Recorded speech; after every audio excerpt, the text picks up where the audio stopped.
Maintenant que tout est installé, nous sommes fin prêts pour créer notre premier projet d'application. C'est parti, on lance Visual Studio Code. Normalement, vous avez un écran qui ressemble un petit peu au mien, un écran de bienvenue. Et dans Visual Studio Code, il y a pas mal de fonctionnalités, mais il y en a une qui est super importante, on appelle ça la palette de commandes. Vous pouvez la retrouver en allant dans View, Commande Palette. Vous avez un raccourci à côté, alors sur Mac c'est majuscule commande P, sur Windows ou Linux vous aurez un raccourci différent. Je vous conseille de le retenir parce qu'on a beaucoup de choses qui passent par cette palette de commandes et plutôt que d'aller la chercher à chaque fois dans le menu ici, vous pouvez, une fois que vous avez mémorisé ce raccourci clavier, l'invoquer avec ce raccourci. Et une fois qu'elle apparaît, vous avez un moteur de recherche où vous pouvez commencer à taper le nom d'une commande et ça va filtrer dans toutes les commandes dont dispose Visual Studio Code. Moi je voudrais utiliser une commande qui a un rapport avec Flutter, donc je vais taper Flutter. Et vous voyez, au fur et à mesure que je tape, il filtre.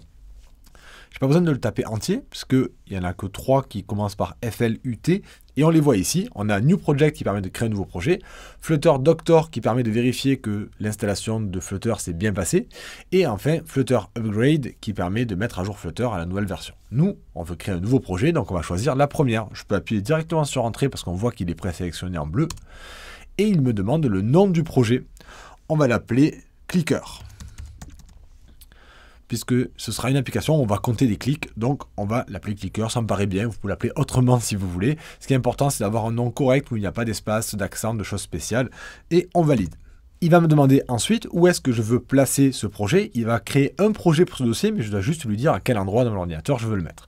Donc j'ai déjà choisi mon dossier qui m'intéressait, sélectionné, et c'est parti. Il va générer dans ce dossier plusieurs fichiers, plusieurs sous-dossiers. Il y a des fichiers de configuration, il y a des fichiers de code, il y a des tas de choses pour que Flutter puisse travailler avec tous les autres logiciels qu'on a installés jusqu'à présent. Et vous voyez à quoi ressemble la hiérarchie de ce fichier qu'il est en train de me remplir, de ce dossier qu'il est en train de me remplir. Vous voyez, il est encore en train de travailler, il n'a pas terminé. Il m'a quand même généré pas mal de contenu, et voilà, ça y est. Une fois qu'il a marqué votre projet est prêt et qu'il a ouvert un fichier avec du code source que l'on ne comprend pas pour le moment, ne vous inquiétez pas, c'est tout à fait normal, ça veut dire que tout est prêt. Donc si je regarde ici, on a plusieurs dossiers, ce sont ceux qui sont représentés par des petites flèches puisqu'on peut les ouvrir pour voir ce qu'il y a à l'intérieur. On a aussi des fichiers directs et pour l'instant, on va se concentrer sur ce main.dart et d'ailleurs il l'a déjà ouvert pour nous le dossier lib, il a déjà ouvert le fichier main.dart qui est ici. C'est là-dedans qu'il y a le code qui a été généré pour nous. Et ce qui est super sympa avec Flutter, c'est que lorsque l'on crée un nouveau projet, comme on l'a fait ici, vous avez un projet qui est déjà codé avec un premier écran et quelques fonctionnalités basiques. Ce que je voudrais vous montrer, c'est comment on va pouvoir exécuter cette application. Si vous avez bien installé Flutter et que vous avez ajouté les plugins de Flutter et de Dart dans VS Code, on peut les voir en cliquant ici sur les petits cubes, et normalement il faut trouver Dart et Flutter, c'est le cas pour moi, tout va bien. Donc je retourne dans mon explorateur de fichiers, et dans la bande bleue qui est tout en bas de l'écran, si je vais vers la droite, vous devez avoir quelque chose qui est écrit ici. Alors pour moi, il y a installé Chrome, et peut-être que pour vous, c'est différent. Je vais cliquer dessus, et vous avez plusieurs destinations possibles.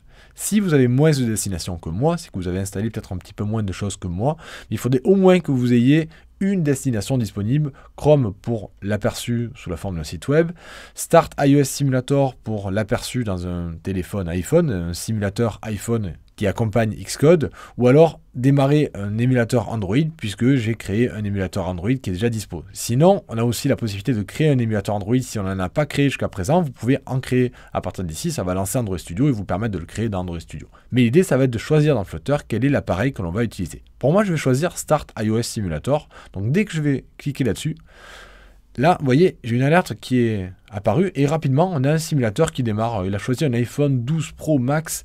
Il a pris les réglages par défaut de Xcode. Je vais laisser démarrer, ça peut prendre un certain temps. C'est juste le temps que le simulateur démarre. Voilà, ça y est, il est prêt. Et donc là, on a un simulateur qui est prêt. Alors, il y a déjà des petits essais que j'ai pu faire dans le reste du cours, bien entendu. Mais surtout, on a quelque chose qui ressemble vraiment à un téléphone. Et une fois qu'il a démarré, regardez en bas ce qu'il m'a mis. iPhone 12 Pro Max. On retrouve le nom du simulateur qu'il a démarré. Je peux aussi lancer un téléphone Android en parallèle et ensuite alterner entre les deux. Mais pour ma part, là, je vais garder juste l'iPhone et on va lancer l'application. Donc, je vais un petit peu rétrécir cette fenêtre pour qu'on voit l'iPhone et mon code source. Voilà, j'y suis. Et je vais cliquer sur le bouton Play qui est ici. Vérifiez bien que vous avez le nom du simulateur qui est affiché ici. Vous appuyez sur le bouton Play. Et il va préparer l'application en l'envoyant à Xcode. Donc là, vous voyez, il est en train de démarrer. Ensuite, il va me dire qu'il est en train de compiler via Xcode. Je ne sais pas dans combien de temps il va commencer. C'est un petit peu long, la première compilation est un petit peu longue. Voilà, vous voyez, il est en train de dire qu'il prépare Xcode, il fait en sorte que Xcode prépare l'application pour moi. Et c'est ensuite Xcode qui, une fois qu'il aura terminé de préparer l'application, va l'installer dans le simulateur et la lancer automatiquement. Je n'ai plus rien à faire, je le laisse travailler. Cette première compilation, elle est longue, c'est tout à fait normal, mais ne vous inquiétez pas, ce sera beaucoup plus rapide pour toutes les modifications que vous allez faire ensuite. Ça y est, il a démarré l'application et il l'a mise dans le simulateur. J'ai une petite alerte qui est apparue qu'on me proposait d'ouvrir d'autres outils en plus. On peut l'ignorer, ne vous inquiétez pas. L'essentiel, c'est que vous ayez l'application qui soit dispo dans votre simulateur et vous pouvez même vous en servir. Regardez, dès que je vais cliquer sur le plus, on a le numéro qui augmente et à chaque fois que je vais cliquer, il va compter le nombre de clics que j'ai fait sur ce bouton. Vous avez vu, on a juste créé un projet et sans coder quoi que ce soit, on a une application qui est fonctionnelle, qui est relativement jolie pour une application de base, avec un petit bouton qui a un effet d'ombre, qui gère les clics et qui va compter les clics que l'on a fait sur lui. Ok, on a réussi à installer notre application et à la démarrer sur un simulateur. C'est cool, mais pour l'instant, la plupart du boulot, c'est Flutter qui l'a fait pour nous. Flutter, Visual Studio Code, tous ces outils qu'on a passé du temps à installer, ils ont travaillé pour nous en générant une application avec déjà du code à l'intérieur. Et d'ailleurs, il a même ouvert le fichier main.dart avec tout ce code que l'on peut voir ici. Si je fais scroller mon écran, on voit qu'il y a pas mal de code qui a été ajouté, mais petite astuce que je vais vous donner dès maintenant, dès que vous voyez du code en vert, tout ce code en vert, c'est pas vraiment du code, ce sont des explications pour nous les développeurs. Et ce que je vous propose de faire là, dès maintenant, c'est d'effacer tout ce code en vert. Tout ce qui commence par deux petits slash, vous voyez ici là, vous le prenez et vous l'effacez. Attention à ne pas effacer autre chose. Hein, n'effacez pas des accolades, n'effacez pas des virgules ou des points-virgules, des parenthèses. Effacez uniquement ce qui est en vert pour qu'on ait un petit peu moins de choses à l'écran, qu'on soit un petit peu plus à l'aise. Voilà. On va effacer tout ça. Ne vous inquiétez pas, il n'y a rien d'important à ce niveau-là. Ce sont des explications en anglais, mais je suis là pour vous expliquer, vous n'avez pas besoin de ça. Peut-être que une fois que vous aurez terminé le cours avec moi, vous pourrez régénérer un projet pour lire et essayer de comprendre tout ça. Il n'y a pas de souci, mais pour l'instant, je veux qu'on ait de la place pour nous. Donc dès que je vois du vert, je l'enlève. Hop là, on ne va pas aller trop loin. Voilà. Ah, il en reste encore un. Ouais, celui-là, il ne me dérange pas. Ouais, je vais enlever, parce que je vous ai dit qu'on enlevait tout le vert. Mais attention à celui-là, hein, avant de l'effacer, regardez, au début de la ligne, il y a une parenthèse et une virgule. N'effacez pas, s'il vous plaît, la parenthèse et la virgule. Hein. On efface uniquement les deux slash et tout le texte qu'il y a derrière, jusqu'à la fin. Alors là, il nous remet deux slash avec du texte derrière, mais c'est pas vrai, en fait. C'est juste VS Code qui nous montre que ça correspond à la fin de cette parenthèse ouvrante. Vous voyez ici, là, on a une parenthèse qui s'ouvre au niveau de Floating Action Button et ça se termine ici. Donc, comme tout est avec plein de sauts de ligne, il a peur qu'on se perde. Il m'explique que cette parenthèse correspond à la fin du Floating Action Button qu'on a commencé, puisque les parenthèses sont toujours en paire. On a l'ouvrante ici avec la fermante. Vous avez l'habitude, c'est comme en français, c'est pareil. Et bien, pour la plupart des caractères, c'est la même logique. On a les parenthèses, on a les crochets, on a aussi les accolades qui marchent en paire, les unes avec les autres. Et pour ne pas qu'on se perde, VS Code nous ajoute ça. Donc ça, vous ne pourrez pas l'effacer. C'est pas un bug, c'est normal. C'est juste un affichage pour nous aider. Ce que je veux que vous effaciez, c'est tout ce qui est en vert. Et une fois que vous avez effacé ça, déjà, on y voit beaucoup mieux. Si je scrolle un petit peu vers le bas, alors si vous avez effacé exactement les mêmes lignes que moi, ça devrait être à la ligne 49. On va retrouver le texte qui est affiché ici. Vous voyez, You have pushed the button this many times. Vous avez vu, je parle bien anglais. J'ai fait des efforts parce que l'accent, c'est pas toujours aussi bien d'habitude. Je suis pas sûr que ce soit si bien que ça, mais bon, je tente. Alors maintenant, on retrouve ce texte qui apparaît à la fois dans mon code et dans le simulateur qui est ici. Qu'est-ce qui va se passer d'après vous si je le change? Je pense que vous allez le comprendre. Je vais me placer ici et je vais remplacer ça par nombre de clics. Et regardez, j'ai pas encore enregistré. Hein. On peut le voir parce qu'il y a le point qui est marqué là-haut. Là. Vous voyez? Tant que c'est un gros rond, ça veut dire que j'ai pas enregistré mes modifications. Je vais faire commande S pour enregistrer, parce que sur Mac c'est commande S, peut-être c'est CTRL S sous Windows, je ne me rappelle plus exactement. Et regardez ce qui va se passer dès que j'enregistre. Instantanément, hop, vous avez vu, il a mis à jour mon affichage. Il y a eu une petite pop-up qui est apparue pour me dire « Ah, j'ai détecté un changement, je vais rafraîchir l'application directement dans le simulateur. » Et ça, c'est plutôt cool. Je ne sais pas si vous avez l'habitude de programmer, mais pour ceux qui ont l'habitude de programmer, avoir des outils aussi réactifs, où on n'a pas besoin de recompiler, relancer l'application. Vous vous rappelez comme ça a été long la première fois? Eh bien là, ce n'est pas la peine. Il suffit juste de faire vos modifications. Et dès que vous enregistrez votre fichier, Flutter s'en rend compte, il reprépare l'application, uniquement ce qui a changé, et il envoie les changements directement sur le simulateur. Donc on peut travailler très rapidement. Si on a un écran assez large pour avoir le code avec à côté notre simulateur, on peut travailler très rapidement et très efficacement sur Flutter. Et voilà, vous avez fait vos premières modifications de programmeur, vous avez changé le code source de l'application et ça a eu pour conséquence de changer l'apparence pour les utilisateurs. Nous avons réussi à modifier le texte du code source pour modifier l'affichage pour l'utilisateur, donc ça c'est cool. Maintenant on va essayer de comprendre un petit peu mieux comment ça marche. Bien entendu, rassurez-vous, on ne verra pas tous ces concepts-là aujourd'hui, il y en a beaucoup à comprendre. Ça fait partie justement d'un cours complet où je prendrai le temps de vous expliquer chacun de ces concepts après vous avoir appris à programmer. Une fois que vous savez programmer, on peut commencer à parler de tous ces concepts-là. Mais là, on va faire une petite entorse au règlement. Je vais vous montrer quelques notions graphiques pour qu'on puisse s'amuser un petit peu avec cette application que Flutter a préparée pour nous.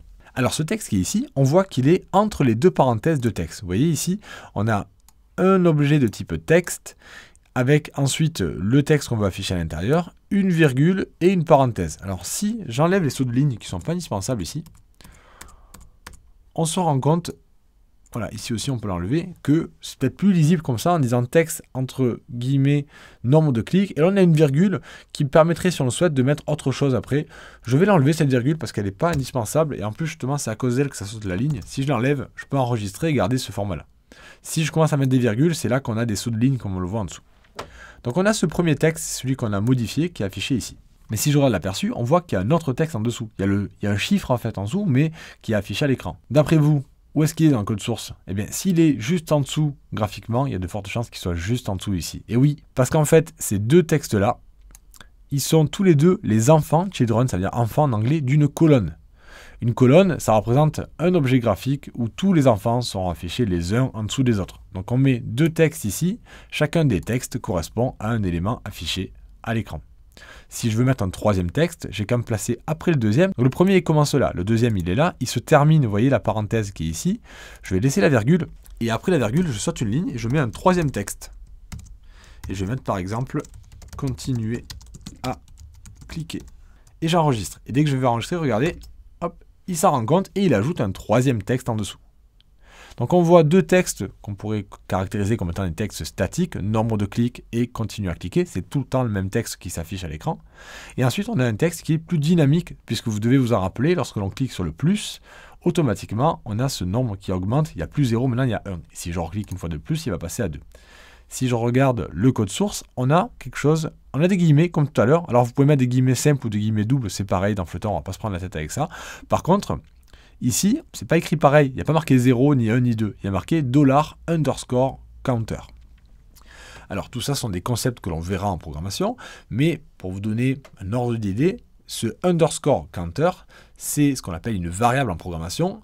C'est un endroit dans lequel on va stocker le nombre de clics. À chaque fois que l'on clique sur ce bouton plus, ça va modifier la valeur qui est stockée sous le nom counter. Au début c'est 0, puis quand on clique, on modifie la valeur de counter qui passe à 1, puis on reclique, il passe à 2.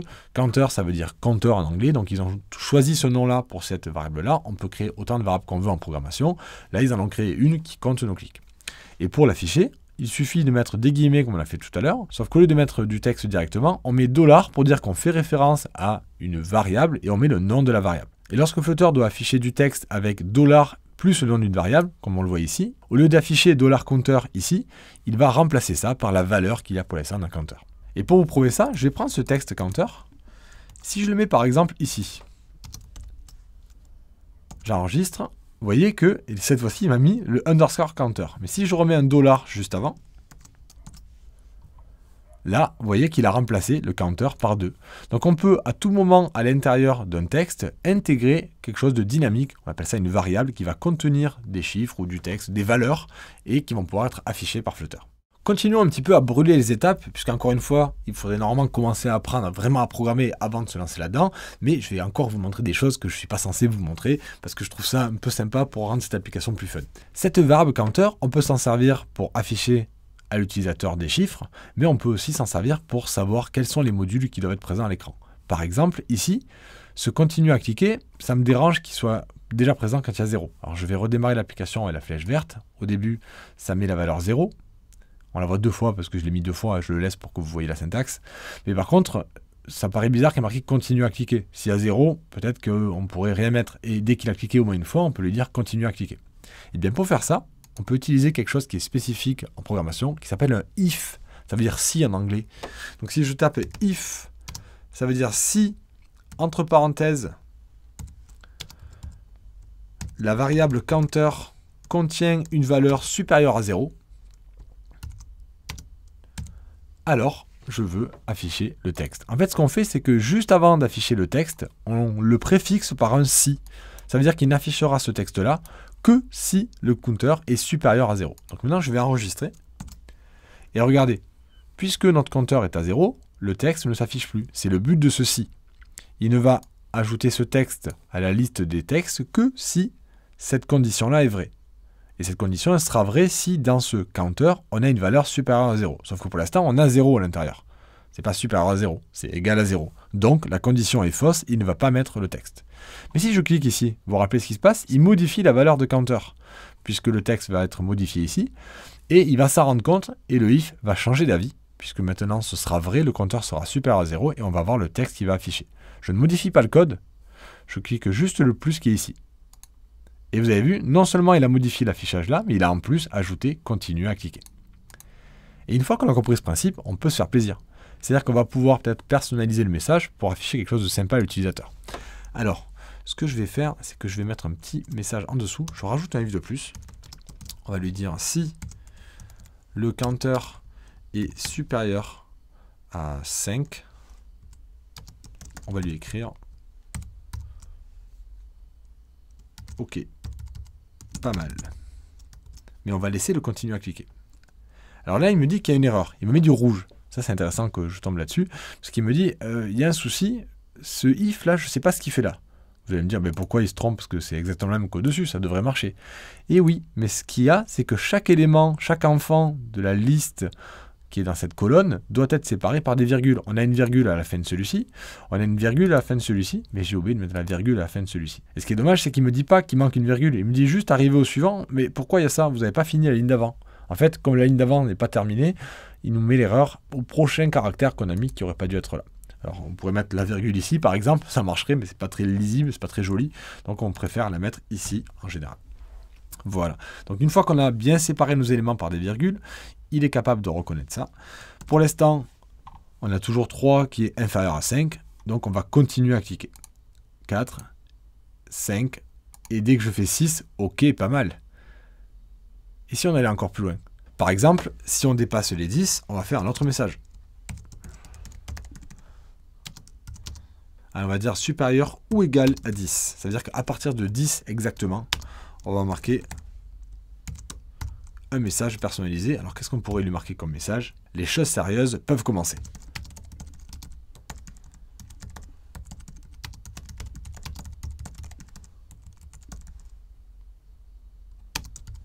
Avec un petit smiley.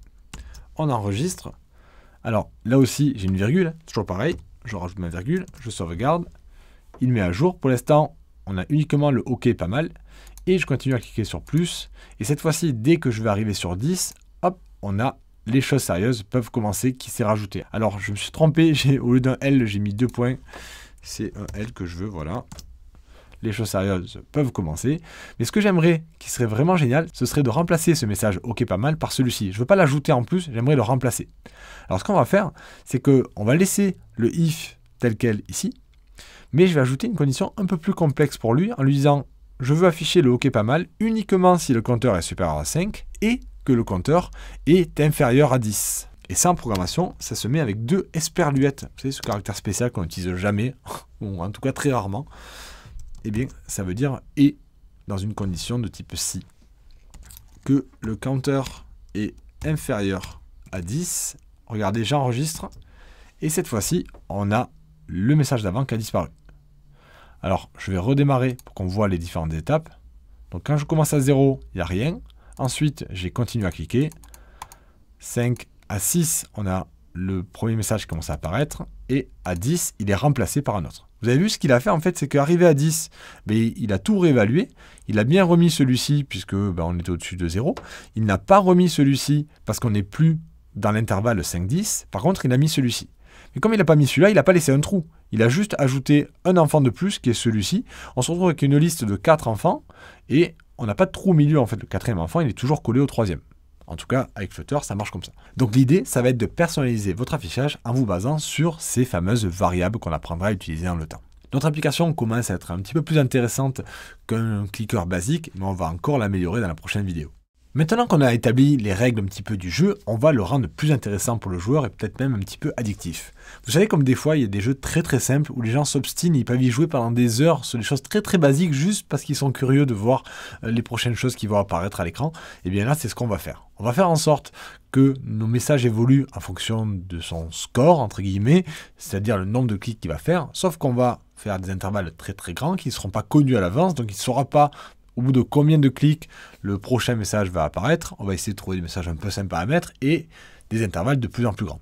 On va garder exactement la même logique que ce qu'on a fait jusqu'à présent. On va donner à chaque fois des intervalles début et fin et on va à chaque fois personnaliser le message. Donc si je reprends exactement cette logique-là, je prends cette ligne, je la duplique et je vais lui dire, donc si tu vas de 10 inclus jusqu'à, on va aller par exemple jusqu'à 20. Tout à l'heure, on a eu une intervalle de 5. Là, on va doubler, puisqu'on va faire un intervalle de 10. Et on va prendre le message qu'on avait déjà prévu, hein, parce qu'on avait déjà commencé à le faire. Et on va reprendre cette ligne. Et on va la dupliquer encore une fois. Et cette fois-ci, on va dire, si on va de 20 jusqu'à... On peut la doubler encore, on peut doubler à chaque fois, en fait. Hein, jusqu'à 40. Peut-être que, pour pas qu'il s'en doute à l'avance, on va commencer un petit peu à... Allez, on va mettre 35. Juste pour accrocher un petit peu la personne. Et là, on peut commencer à mettre un message différent. Et pour choisir le texte qu'on va mettre à l'intérieur, je propose qu'on prenne des citations de OSS 117. J'adorais ce film, ça fait très longtemps que je ne l'ai pas vu d'ailleurs. Alors, j'ai préparé la page de citations de OSS 117. On va aller sur les citations j'aime. Il y en a plein qui sont marrantes, mais voilà, les j'aime. J'aime les panoramas. J'aime me battre. J'aime me beurrer la biscotte. J'aime le bruit blanc de l'eau, j'aime quand on mange d'huile et j'aime quand une jolie femme brune m'apporte mon petit déjeuner au lit. Voilà, ça en fait pas mal. Assez pour nous occuper un petit moment. Et donc ici, je vais lui mettre j'aime les panoramas. OSS. Que les gens comprennent parce qu'au début, c'est pas la plus connue. Peut-être j'aurais dû commencer par j'aime me beurrer la biscotte. Les gens la connaissent. Bon, c'est pas grave, regardez ça. Allez, on duplique maintenant. On a un truc qui est prêt. On va faire plein de valeurs différentes. Donc on a le 35. Donc à partir de 35, on va aller jusqu'à... je pense qu'on peut aller jusqu'à 60. Hein, ça serait pas mal. 60. Et à la place de j'aime les panoramas, on va prendre j'aime me battre. J'essaie de prendre l'accent de Jean Dujardin quand je le dis. J'aime me battre. On va dupliquer cette ligne. 60 à... Alors, on va commencer à mettre des nombres plus élevés. Là. Allez, 120. Parce que j'en ai pas non plus des millions, des phrases. Ensuite, j'aime me beurrer la biscotte. C'est la meilleure, ça. Hop, voilà. Allez, là, maintenant, c'est là qu'on va commencer à faire appel aux gens très patients. C'est là que moi, je décroche dans ce genre de jeu, vous voyez. Moi, tout ça, c'est beaucoup trop long après. Ah, j'ai pas oublié les virgules partout, là. Non, c'est bon. Donc, on va aller de 120, on l'a dit, jusqu'à... On peut faire un petit 200 là. Là, la personne est accrochée, elle a envie de voir la suite. Après, j'aime me beurrer la biscotte. Et donc, on va pouvoir la faire aller jusqu'à 200. Et ce qui est bien, c'est que les gens vont être très patients. Mais nous, on peut... Ça va être très vite pour nous. À partir de maintenant, on peut commencer à faire des intervalles beaucoup plus grands. Et ce qu'on peut faire, c'est comme la personne elle commence à accélérer, parce que je pense qu'elle a dû comprendre que ça s'étalait de plus en plus, qu'il fallait de plus en plus attendre, on peut lui faire un piège. Je propose qu'on lui fasse un truc du genre, à partir de 200 et jusqu'à 201 uniquement, je vais lui mettre celui-là. Et quand il ne peut pas revenir en arrière, s'il va trop vite, peut-être pas à partir de 2... Ouais, si, c'est bien comme ça. Une fois qu'il l'a eu, après il va partir vite et il devrait normalement se faire avoir, je pense. Donc 200, 201, et ensuite on va refaire un autre intervalle pour l'autre. Bon, vous avez compris l'idée, hein. L'idée c'est, je vais pas tous les faire, enfin je fais juste ce que j'ai ici. J'aime quand une jolie femme brune m'apporte mon petit déjeuner au lit. Vous dites ça à toutes les femmes. Non, juste aux jolies femmes brunes qui m'apportent mon petit déjeuner au lit. Ok, non mais je peux pas tout mettre là, je vais mettre juste la première.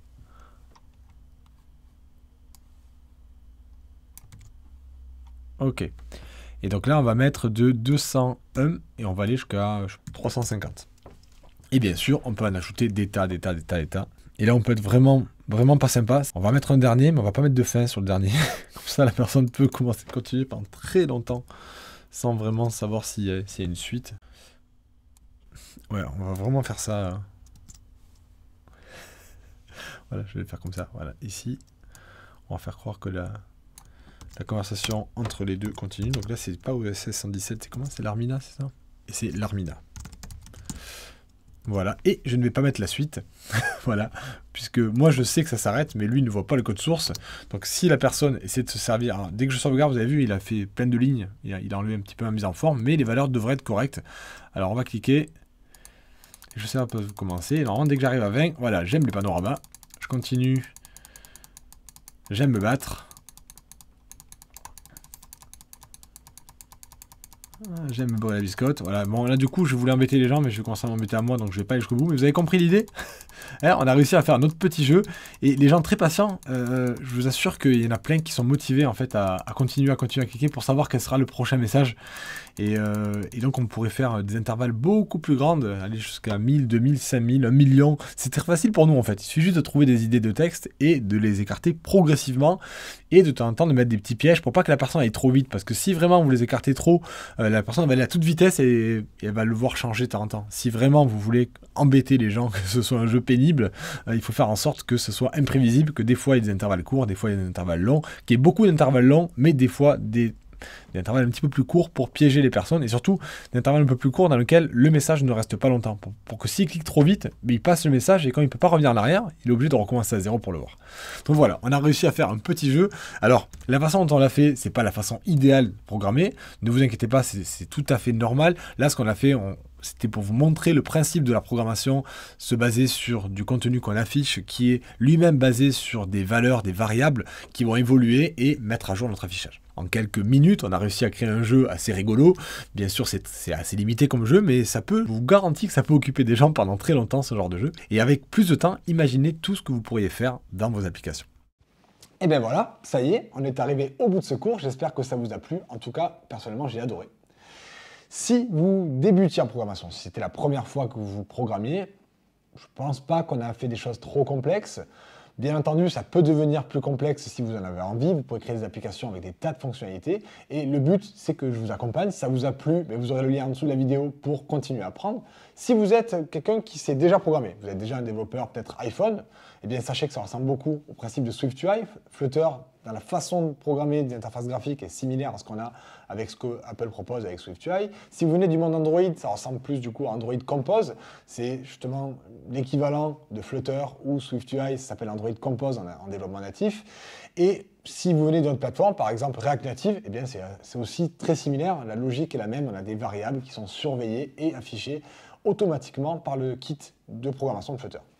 Moi, ce que j'aime beaucoup, c'est le côté rapide, efficace. C'est-à-dire qu'on peut créer une application très rapidement. En plus, elle est jolie. Il y a beaucoup de composants graphiques qui sont par défaut plutôt beaux et qui sont surveillés par les outils. C'est-à-dire que, vous l'avez vu, dès qu'on modifie le code, dès qu'on enregistre, instantanément, on voit le résultat. On n'a pas besoin d'arrêter, de relancer l'application, de redémarrer, de retourner à l'écran où on était. Tout est fait en temps réel. On gagne énormément de temps et on produit beaucoup plus efficacement nos applications. Si ça vous a plu, vous avez un lien juste en dessous de la vidéo pour aller plus loin, pour apprendre vraiment à utiliser Flutter et devenir 100% autonome pour que vous puissiez très rapidement vous concentrer sur la création de vos applications. Allez, personnellement, je m'y remets tout de suite. La vidéo que vous venez de regarder fait partie d'un cours disponible gratuitement sur parpelgiraffe.fr.